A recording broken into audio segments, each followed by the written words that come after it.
I would say like she's parang medyo masungit at that time. I'd say like really grumpy because I just wanted help from work that time because I was like very busy in my branch.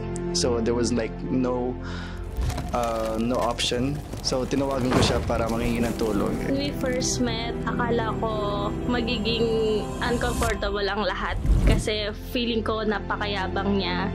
Every time na mag-uusap kami, laging English yung sagot niya sa akin.